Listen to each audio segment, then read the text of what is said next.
tsisy vola avy any ivelany anampy antsika am'le autoroute tsisy ninona.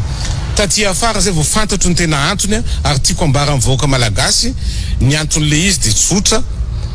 fomba famoahana vola fotsiny le nanaovana an'le vato fototra fomba famoahana vola 300 milliards d'ariary. Zay zany navoaka ny zareo alefa am'le entreprise ary olona ankaiky fitondrana miraitsy kombakomba am'le entreprise. Marina tokoa fa efa natomboka ny fanamboaran'ny autoroute makany Toamasina.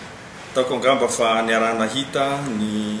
fanombohana zany satria ny filoha Andrajoelina ny tonga nametraka ny vato fototra. Ka raha misy ny filazany solombavam-bahoaka rahalahy Hajaina Roland Ratsiraka fa tsy fantatry n'izany dia rary raha ohatra ka tsy hainy fa tsy tokony hiteny ane raha ohatra ka tsy mahafantatra an'le izy fa raha ohatra ka miteny zavatra tsy fantatra dia lasa tsy mety satria aminay matoa natao reny dia mifanaraka amin'ny fepetra rehetra ahafahana mampanomboka an'izany asa zany. Raha milaza ny honorable Roland Ratsiraka fa tsisy ny appel d'offre nataony famoaham-bola fotsiny tsy mifanaraka amin'ny fepetra rehetra dia sahiko ny milaza fa nisy ny appel d'offre natao tamin'izany ary afaka hamarinina ao amin'ny ARMP ny passation de marché mahakasika an'izany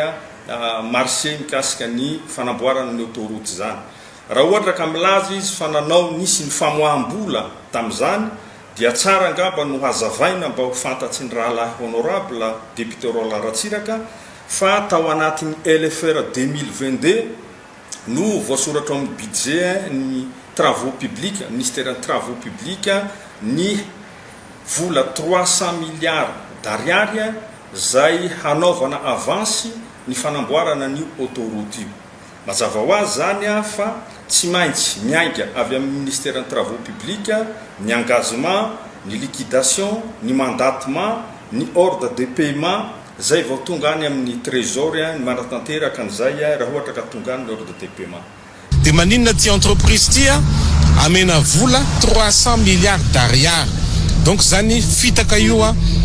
manambany vahoaka malagasy ny fanapa-kevitra ohatran'izany manambany orinasa mandinika malagasy zay tokony mahazo vola. Ka raha milaza izy fa nisy famoaham-bola mikasika an'izany dia tsara angamba raha ahitsy mazava tsara amin'ny honorable fa hatramin'izao andro an'io zao dia mbola tsy misy na ariary nivoaka tamin'izany vola natokana hanaovana an'izany autoroute zany fa kosa ny ministère des travaux publics dia tokony hanafaingana an'izany satria io vola natokana hanaovana avance io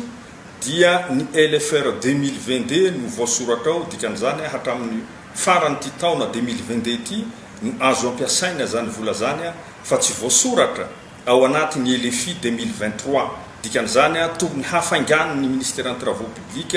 ny hivoahany ordre de paiement ho an'ny entreprise zay manao an'izany asa zany fa azo hamariny ny honorable Hajaina député Roland Ratsiraka any amin'ny banque FUB ny Madagasikara eto an-toerana ny vola fa tsy mbola niala tao na ariary satria ny vola hanaovana an'izany autoroute zany dia vola avy amin'ilay DTS FMI na droit de tirage spéciaux mipetraka ao amin'ny BFM eto Madagasikara. Ka ataoko angamba marina tokoa fa ny lela dia tsy misy taolana afaka miteny zay tiany ho tenenina fa kosa lanjalanjaina aloha ny zavatra ho lazaina fa tsy avy hatrany ianao dia manameloka no mampiala ny ministère des travaux publics sy ny ministère des finances fa manao tao fa anao angamba ny tokony handinika tsara ny zavatra ho lazaina sy hamarinonao ny zavatra ho teneninao fa ny fiampangana angamba dia tsy rariny fa rariny ihany koa anao raha tsy mahatoky an'izany satria mety zany angamba no ataonao tamin'ny anao mbola ministère des travaux publics ary ianao ny tokony hanao an'izany tamin'ny fotoan'andro fa misaora raha ohatra ka misy ny mahavita an'izany ankehitriny satria ianao no hazo tombony voalohany amin'izany vao zay zahay solombavam-bahoaka ivelany faritany Tamatavy sy Antananarivo.